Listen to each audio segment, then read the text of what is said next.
है ना। हम कल कह रहे थे ना, अपनी सृष्टि को देश काल, देखो जैसे स्वप्न हमारी इच्छा अनुसार तो नहीं आता। हम कहें कि मेरे को रात को ये वाला ही स्वप्न आए, होता है कभी नहीं ना। ऐसे ही हमारा जन्म, हम कहें मैं अमेरिका पैदा थी, वहाँ हो सकता है ऐसे नहीं। जहाँ का लेन देन होगा, जिस धरती का दाना पानी होगा, हम वहीं आएंगे। बच्चे जरूर कहते हैं मेरे को ही घर जरूर यहाँ मनाएंगे, मोस्टली बोलते हैं बच्चे, मैं यहाँ क्यों पैदा हुई, मैं और क्यों जगह क्यों ना हुई, है ना। अब देखो, पर लिखा यही देश काल था, तो आना यहीं पर था। कहते हैं अपनी सृष्टि को देश या काल रोक नहीं सकता, क्योंकि और जगह इनका सद्भाव नहीं है। अंतमति सोई गति। अब अंतमति में हमारी बुद्धि में क्या चल रहा है, वहीं जाएंगे ना हम। इससे यह जगत अपने अपने काल में सतरूप है, अपने अपने काल में। अब स्वप्न वाले काल में देखें सत्य है, उस टाइम हमें ये तो नहीं लगता कि ये स्वप्न है, नहीं लगता ना, उस टाइम सच्चा लग रहा होता है। अब वाला काल देखें, अब वाला भी सच्चा है। गुरुदेव कहते हैं ना स्वप्न सच्चा है ना ये सच्चा है, दोनों ही सच्चे नहीं है। अब तक कहते हैं इससे यह जगत अपने अपने काल में सतरूप है। क्यों है, क्यों लग रहा है? स्वप्न भी किस से बाहर निकल रहा है, अपनी आत्मा से, अपनी सत्ता से। अंदर संस्कार हैं हमारे, तभी वो उमड़ के आ रहे हैं। जैसे हम कहते हैं ना, प्रेस को करंट है तो प्रेस कपड़े भी जला सकती है और इस्त्री भी कर सकती है। अब ऐसे पीछे वो सत्ता है, ये स्वप्न हमें बाहर आ रहा है। आत्मा में सद्भाव नहीं, वह संकल्प रूप है, आत्मा से तो नहीं आ रहा ना, वो तो करंट है पड़ा। अब वो थोड़ी कहती है तो कपड़े जला, करंट जैसे ये ट्यूब प्रकाश दे रही है हमें, अब ये थोड़ी कहती है यहाँ पे तो गलत काम कर, वो तो प्रकाश देना उसका काम है बस। ऐसे ही उस साक्षी का प्रकाश देना काम है। बाकी जितनी हम सृष्टियाँ बनाते हैं, जो कुछ कर रहे हैं, वो अपने संकल्पों से कर रहे हैं। हे मुनीश्वर, जैसे आदि तत्व में जीव ईश्वर निकले हैं, शुरू में प्योर थे, वैसे ही कर्म भी रुद्र से लेकर वृक्ष तक सब एक क्षण में उसी तत्व से निकल आए हैं। देखो, रुद्र चेतन ले लिया, वृक्ष जड़ ले लिया। अब जितना भी चर अचर है, जड़ चेतन है, सारे कैसे हैं? अपने कर्मों से, अपने कर्मों से निकले खड़े हैं ना। जितनी योनियाँ हैं, 84 लाख योनियाँ, सारे अपने कर्मों का भुगतान कर रही हैं। अब कहती है निकला कहाँ से? उसी तत्व में से, उसी तत्व में से निकला। उसका फिल्टर देखो कितना अच्छा लगा हुआ है। जो हम कर्म कर रहे हैं ना, अपने अपने हिसाब से उसके खाते में जमा होते जा रहे हैं। नहीं तो हमको तो पता नहीं कितना टाइम लग वेंदा, एक एक दा खाता खोल दे, एक एक दा देख दे। अब उसने ये फिल्टर लगा रखे ना, बाद में सबका निबेड़ा भी फटाफट कर देता है। एक ही टाइम में देखो कितनी डेथें हो रही हैं, और सबका जानने का मार्ग अलग अलग है। हर कोई एक रास्ते से नहीं जा रहा। अब सबके जानने का मार्ग अलग अलग कैसे है? अपने कर्मों के अनुसार। कहते हैं सुमेरु आदि भी अपनी स्थिति में अपने को रोकते हैं, अन्य अणु को भी नहीं रोक सकते। अब देखो, जब कोई परिस्थिति आती है तो कैसे पहाड़ जैसी लगती है, पहाड़ बन जाती है सुमेरु पर्वत की तरह। और जब हम अपने स्वरूप में स्थित होते हैं, कैसे निकल जाती है फटाफट, पहाड़ वाली भी छोटी बन जाती है, हमें पता ही नहीं चलता। क्यों नहीं चलता? क्योंकि तब हम अपने स्वरूप में, हमारी वृत्ति बाहर की तरफ नहीं है, हमारी वृत्ति कहाँ है? अपने स्वरूप में है। कहते हैं अन्य अणु को भी नहीं रोक सकते, क्योंकि वहाँ अस्तित्व है ही नहीं। इस नश्वर संसार का क्या अस्तित्व है? कोई वजूद है? हमने वजूद दे रखा है इसको बाहर वाले को वजूद देते हैं, वो सबको ही खा लेंदा है ना। उसको ही वजूद दिया हमने बाहर वाले को, तो उसने क्या किया? हमें ही खा गया। कहते हैं वैसे इस बाहर वाले का कोई भी अस्तित्व नहीं है। इस कारण आत्मा में सृष्टि आभास रूप है। हम जब वृत्ति को लय करते हैं तो सृष्टियाँ खत्म हो जाती हैं। अगर इनका अपना कोई वजूद होता तो ख़त्म ना होती। इसलिए कह रही हैं कि इस कारण आत्मा में सृष्टि आभास रूप है नहीं। खाली कल्पना से हमें दिख रही है, झूठी मूठी दिख रही है, झूठी मूठी को हमने सच्चा कर दिया है। हे मुनीश्वर, इस प्रकार सब जगत माया मात्र है। माया किसको कहा? जो है नहीं और दिख रहा है ना। अब है नहीं, दिख रहा है, तो ये माया हो गई सारी। अब माया इधर भी, ये है नहीं शरीर, ये पांच भूत, पर हमें दिख रहे हैं और भावना से भासित होते हैं। कैसे भास रहे हैं हमें? कोई तो कारण होगा ना। हमने इनको सद्भाव से ले रखा है। माँ को सद्भाव से लिया, बच्चों को सद्भाव से, बच्चे आए माँ बन गई, पति आया पत्नी बन गई, भाई आया बहन बन गई। भाई का दुख क्यों लगा? बहन बनी तभी भाई का दुख लगा, नहीं तो देखो किसी संबंध में दुख नहीं है। हमें दुख क्यों लगता है? हम जब बन जाते हैं फिर हमें दुख लगता है। कहते हैं जब आत्मा का अभ्यास होता है तब भेद कल्पना मिट जाती है। जब हमारा पुरुषार्थ चले, जब पुरुषार्थ चलेगा तो जो भेद कल्पना, नाना तत्व बना रखा है, पर नाना तत्व तो नहीं है क्या? एक है ना, नाना तत्व तो नहीं है।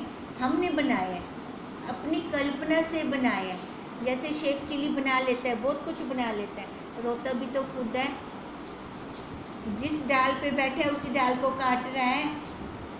हम कोई शेख चिली से कम थोड़ी हैं। हम क्या कर रहे हैं? जिस डाल पे बैठे हैं उसी को ही काट रहे हैं। कहते तभी दुखी हैं हम। जब आत्मा का प्रमाद होता है, अभ्यास नहीं करते, तब ये भेद कल्पना होती है। नहीं तो भेद कल्पना भी नहीं रहती फिर हमारी। और फिर क्या रहता है? केवल उपशम रूप शिव तत्व ही भासित होता है। वो शिव है ना, शिव तत्व है। अब वो शिव तत्व बाहर थोड़ी है, कहाँ पर है? हमारे अंदर है वो। तभी तो कहते हैं चाहे अच्छा है चाहे बुरा है, उसको अर्पण करें, उस पर पुष्प चढ़ाते जाएं। हे मुनीश्वर, निमेष का जो शत भाग है उसका अर्ध भाग प्रमाद होने से 50वां हिस्सा 100 में से 50 हिस्से तो आप प्रमाद कर लें। तुम 50 हिस्से का संसार है, 50 हिस्से का अपना परमार्थ है, ठीक है। अब 50 हिस्से का पूरा ही हम प्रमाद कर जाते हैं, फिर 50 हिस्से का बाकी क्या बचा? ये संसार, फिर वो तो है ही है, वो तो ख़त्म होता ही नहीं है। फिर कहते हैं यही नाना प्रकार जगत होकर फिर हमें भास रहा है। हम तभी दुखी हो रहे हैं। सत असत रूप जगत मन रूपी विश्वकर्मा बनाता है। अब बनाने वाला तो वही है ना, मन ही तो है, वही तो बना रहा है, चाहे सत्य है चाहे असत्य है। क्यों बना रहा है? क्योंकि वो आधा हिस्सा हमने प्रमाद किया, आधा हिस्सा संसार का, आधा हमारे परमार्थ का, पूरा ही आधा हिस्सा हमने प्रमाद कर लिया, तो ये जगत उसने बना दिया। आत्म तत्व ना दूर है, ना निकट है, ना नीचे है, ना ऊपर है, ना पूर्व में है, ना पश्चिम में है। क्यों? अब देखो, वही है ना, उसकी अनुभूति हम इधर करते हैं। यहाँ पर उसने कब हमें छोड़ा? एक पल के लिए भी छोड़ा उसने? ना वो ऊपर है, ना दाएं है, ना नीचे है, कहीं पे भी नहीं है, ना पूर्व है, ना पश्चिम है, किधर भी नहीं है। वो पूर्ण है। वो अपूर्ण की अनुभूति हमें बाहर तो नहीं हो सकती। उस पूर्ण की अनुभूति कहाँ होगी? अपने अंदर होगी। इसलिए कह रही हैं कि ये सत्य असत्य के मध्य वो खाली अनुभव रूप है और सर्वज्ञ है। हम सभी अनुभव करते हैं, सत्य का भी अनुभव होता है, असत्य का भी अनुभव होता है। अगर वो होता ही ना तो हम कैसे अनुभव करते? इस आकार में है तभी अनुभव कर रहे हैं ना। ये आकार उसका थर्मामीटर है, नहीं तो हम कैसे जाने उसको? उसका कौन सा थर्मामीटर है कोई? नहीं है ना। इस आकार के अंदर उसको हम जान सकते हैं, सत्य को भी असत्य को भी। उसको प्रत्यक्ष आदिक प्रमाण अपना विषय नहीं बना सकते। क्यों नहीं बनाते? अप्रत्यक्ष हम देखेंगे तो इंद्रियों से देखेंगे, किसी आकार वाले को देखेंगे। आकार है, उसका आकार है नहीं, वो निराकार है। तो इंद्रियां उसको प्रमाण कैसे बनाए? मैंने अपनी आँख से देखा। कैसे देखा? आँख से तो ये रूप वाला दिखेगा, ये अष्टधा प्रकृति दिखेगी। मैंने उसको अपने कानों से सुना। कैसे सुना? कोई उसका शब्द बताए कैसा है उसका शब्द, तो मेरे को पता भी चले है वो ऐसा। कहते हैं इंद्रियों का प्रमाण नहीं है, हम इंद्रियों से उसको नहीं पा सकते।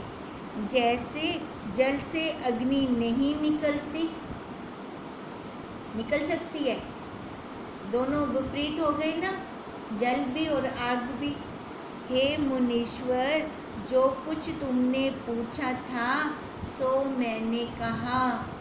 अब हम कहें कि मैं उसको शरीर से पाना चाहती हूँ, इंद्रियों से देखना चाहती हूँ, तो वो भगवान जी कहते हैं, ईश्वर जी कहते हैं ये विपरीत हो गया।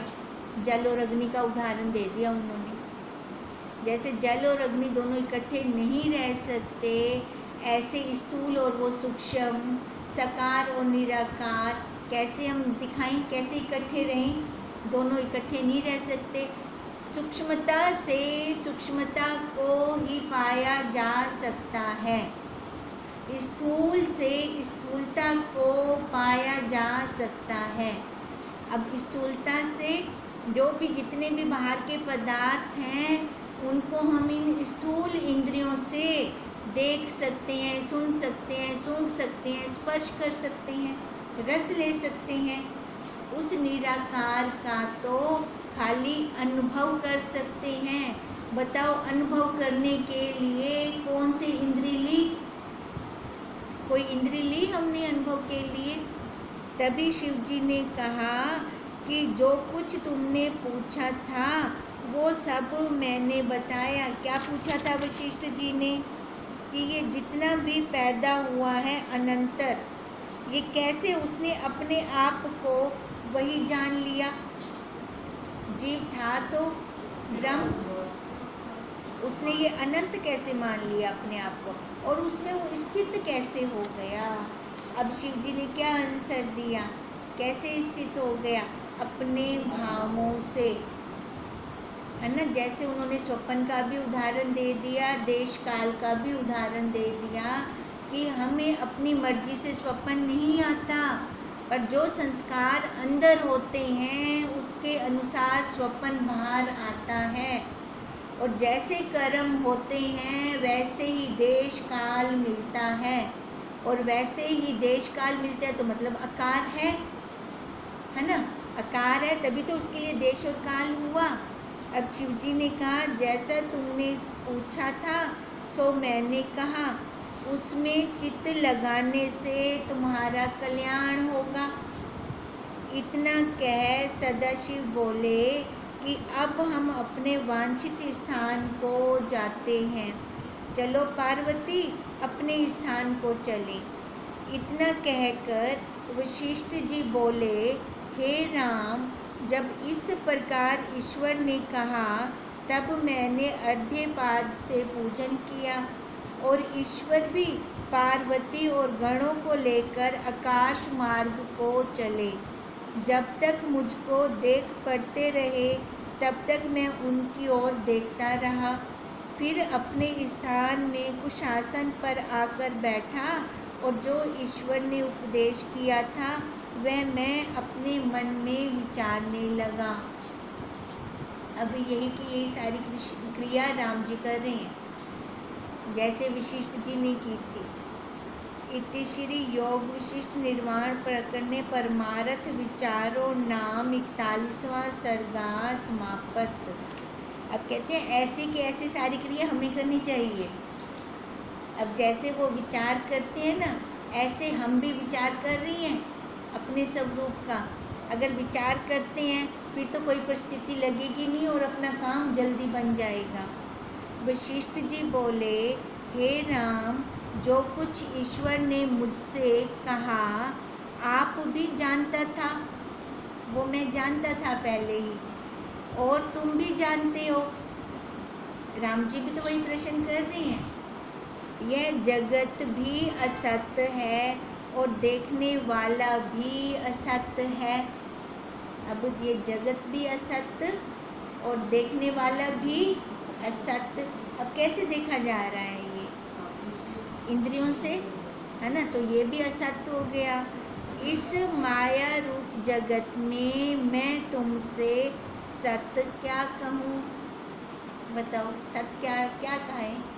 सत्य कुछ हो तो कहीं इन आँखों से जितना दिखता है सारा असत्य है, सारा झूठ है, कोई सत्य है ही नहीं।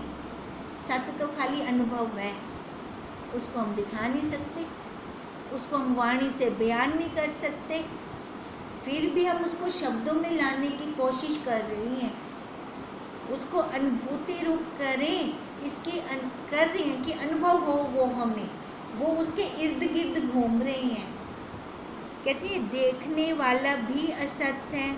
इस माया रूप जगत में मैं तुमसे सत्य क्या कहूँ और असत्य क्या कहूँ? जिस काल में बैठे हैं वो सत्य है, एक क्षण में वो असत्य हो गया। जैसे जल में द्रव्यता है वैसे ही आत्मा में जगत है।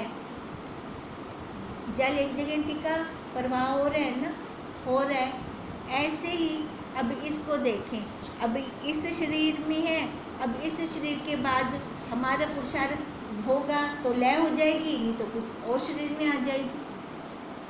अब यही सारा चल रहा है। जैसे पवन में स्पंदन और आकाश में शून्यता, ऐसे ही आत्मा में वो जगत, वैसे ही आत्मा में जगत।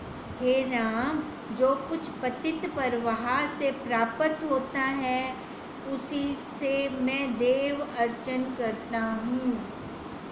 पतित प्रवाह मतलब अपनी प्रारब्ध से जो भी मेरे को प्राप्त होता है उसी से ही मैं पूजा कर रहा हूँ, अलग से और कुछ कर्म नहीं करता।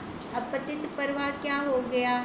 जैसे प्रारब्ध अनुसार चाहे अच्छा आ रहा है चाहे बुरा आ रहा है, दृष्टा बनकर मैं दोनों को देख रहा हूँ। इस क्रम से मैं निर्वासनिक हूँ। कोई इच्छा नहीं है ना, कोई अपनी पकड़ ही नहीं है, मेरे को ये चाहिए ये चाहिए। जैसा सामने आ रहा है, रोज पेज खुल रहा है हमारा, अब रोज पेज खुल रहा है तो उसको मैं देख रहा हूँ क्या पेज में आ रहा है। अब आएगा तो वही जो पहले करके आई हूँ। कोई नवा तक है ना मिल से, नवा तक बाद में मिल से। अब क्या कर रही हूँ, और बना रही हूँ, और पेज लिख रही हूँ, और सीडी बना रही हूँ। अगर सीडी बना रही हूँ तो वो खुलेगी आगे, अगर अब सीढ़ी नहीं बनानी, खाली सीढ़ी चलेगी क्या? खाली तो नहीं चलती ना। अब कहते हैं इस क्रम से मैं निर्वासनिक हूँ और जगत की क्रिया से मैं दुखहीन होकर चेष्टा करता हूँ।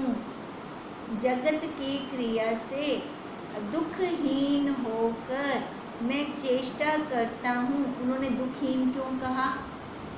क्योंकि वो अपनी प्रारब्ध को ख़त्म तो नहीं कर सकते, अपने हाथों से तो नहीं ख़त्म कर सकते।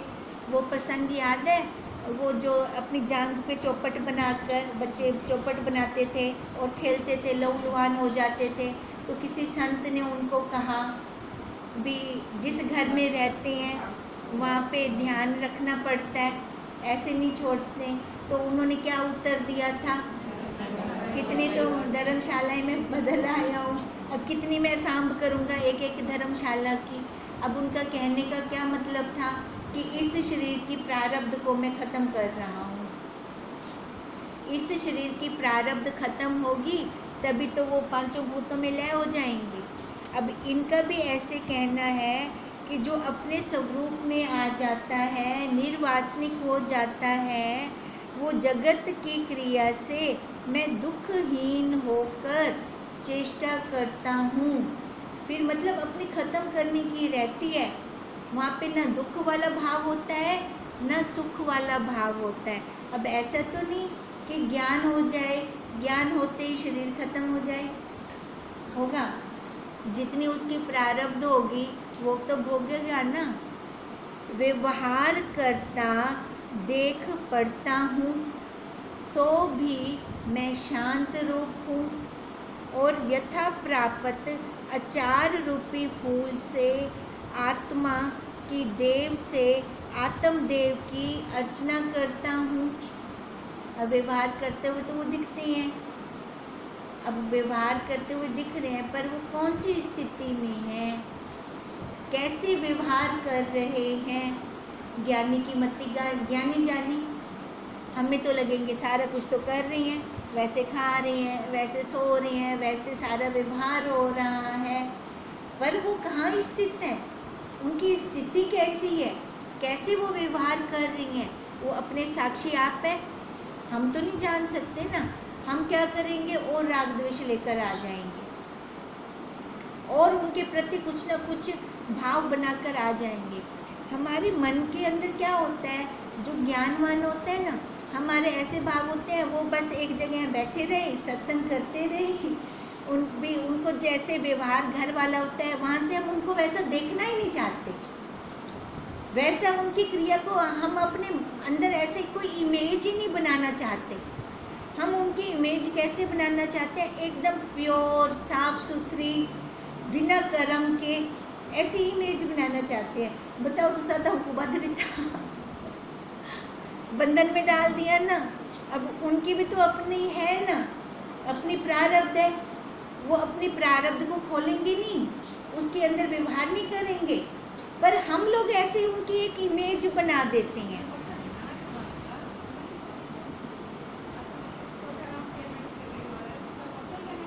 मानो पता नहीं था, अब सारा व्यवहार करती है वो भी। अब हम बना लेते हैं ऐसी इमेज, हमें नहीं बनानी चाहिए ऐसी इमेज। हमें तो ये देखना चाहिए वो जिस स्थिति में रहकर राम का भी पाठ करेंगे, रावण का भी करेंगे, पर मेरे लिए क्या है वो, मेरे को उनसे क्या मिला, मैं दूसरी साइड उनका व्यवहार क्यों देखूं रावण वाला। पर हम ना अछूते नहीं रह सकते उस व्यवहार से। जब अछूते नहीं रहते ना तो हमारी श्रद्धा डगमगाने लगती है।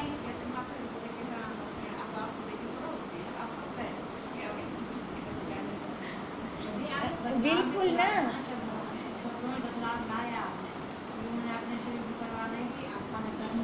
बिल्कुल करनी है।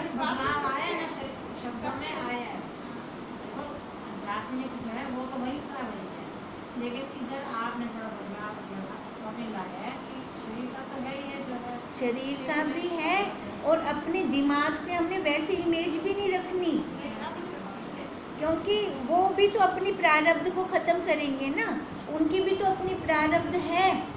अगर हम वैसे राम वाली इमेज बना के चलेंगे तो हमारी श्रद्धा डगमगा जाती है, ठीक है। बिना श्रद्धा के ये मिलता नहीं है ज्ञान हमें, बिना श्रद्धा के हमारे अंदर नहीं जाएगा। हमने तो उनको एक कोने में बिठा दिया स्थापित करके, अब हम उनके प्रति कुछ दूसरे देखना ही नहीं चाहते व्यवहार में। पर व्यवहार तो है, व्यवहार तो है।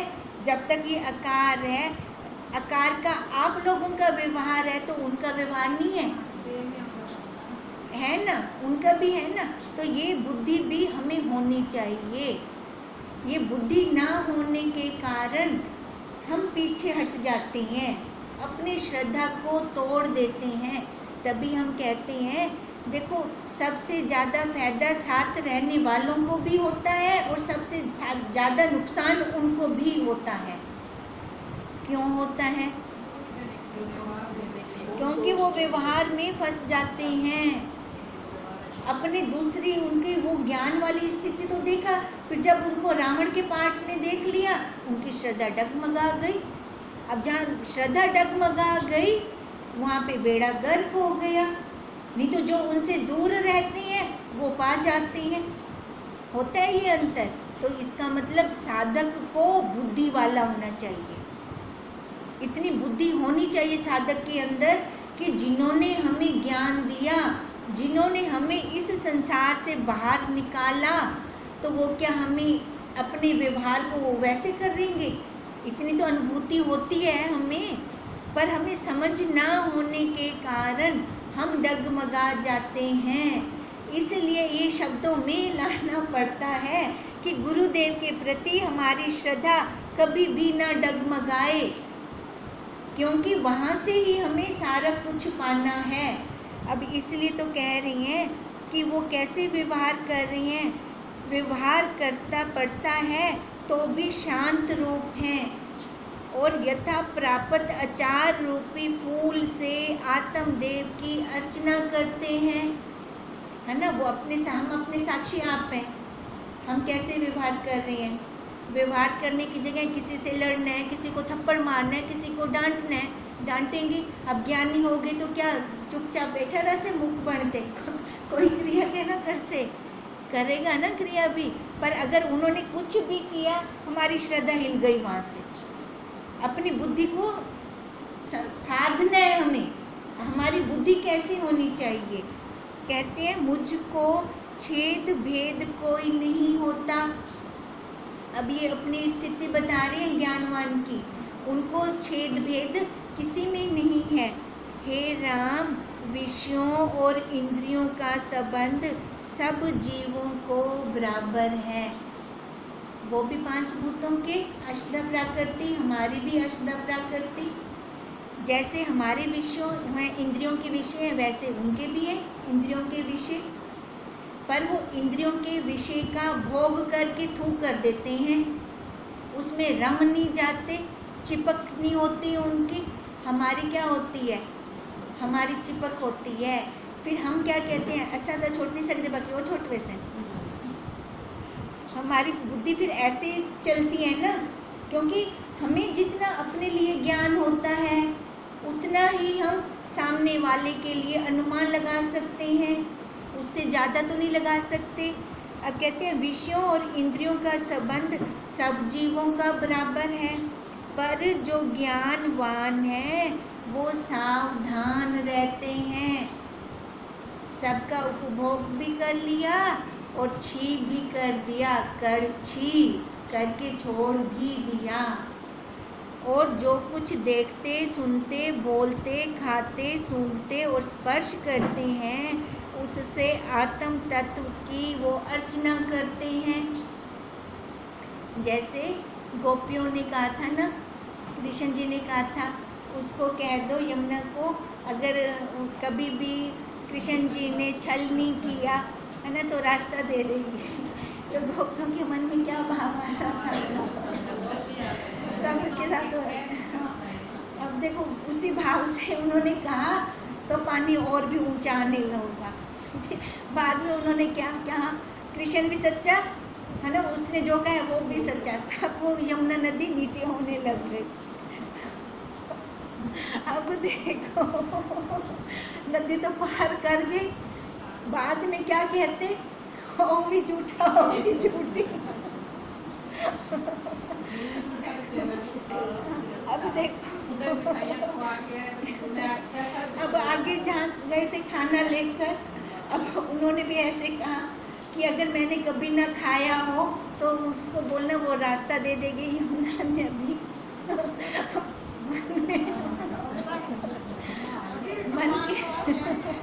मन के अंदर तो विचार चल रहा है, बोल तो दिया उन्होंने, अब रास्ता तो मिल गया उनको। जब पार निकल गए फिर देखो, फिर उनके मन में क्या भाव आ गया, वो भी झूठा वो भी झूठा।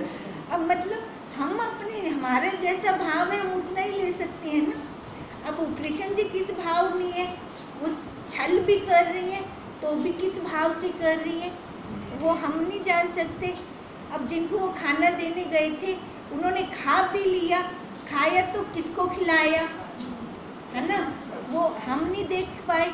हमें तो लगा कि वो सारा खा रही हैं और कह रहे हैं मैंने आज तक खाया ही नहीं है। अब यही बात चल रही है कि वो सारा व्यवहार करेंगे पर अपने साक्षी आप हैं। हम खुद देखें कि कैसे हमें, वो कहते हैं मैं सारा कुछ करते हुए, सूंघते हुए, खाते हुए, स्पर्श करते हुए मैं उस देव की पूजा कर रहा हूँ। तो वो दिखता है हमें कि नहीं दिखता, नहीं दिखता तो किंतु परंतु ना लगाए, अपनी स्थिति को ऊंचा करें। नहीं दिख रहा, मेरे को क्यों नहीं दिख रहा, जब वो कह रही है मैं कर रहा हूँ और मेरे से उनको शांति प्राप्त हो रही है, मेरे को सारा ज्ञान मिल रहा है, मेरे विकार दूर हो रहे हैं, तो इसका मतलब वो सत्य है, मैं झूठ हूँ। मेरी नज़र उनको देख नहीं पा रही, नहीं देख पा रही तो वो कारण मेरे को अपने अंदर ढूंढना है, ना कि उनके अंदर ढूंढना है। अब यही बात चल रही है कि उससे आत्म तत्व की वो अर्चना करते हैं सारे क्रिया करते हुए, और अपने को आत्मा से भिन्न नहीं जानते। अज्ञानियों का कृतत्व भोक्तत्व का अभिमान होता है, इसीलिए वो दुखी रहते हैं, और ज्ञानवान का कर्तापन नहीं होता सारा कर्म करते हुए, इसलिए वो सुखी है अपने स्वरूप में। एक मेन बात हमें पहले ही कह दी है, सारा कर्म करना है तो कैसे, देह और इंद्रियों से, मन से नहीं करना। मन से अगर ना करें, सारा कुछ कर दें, हमारा कर्म ही नहीं बनेगा, हम छूट जाएंगे। वैसे भी तो करता कौन है, मन करता है, मन तो करता नहीं, देह और इंद्रियां ही कर रही हैं ना। हम मन से देखने वाले बन जाएं, कोई हमें डंडा थोड़ी मारेगा, किसी को पता क्या चलेगा, किसी को भी पता नहीं चलता, पर हम मूर्ख बन जाते हैं, इसलिए फंस जाते हैं। ओम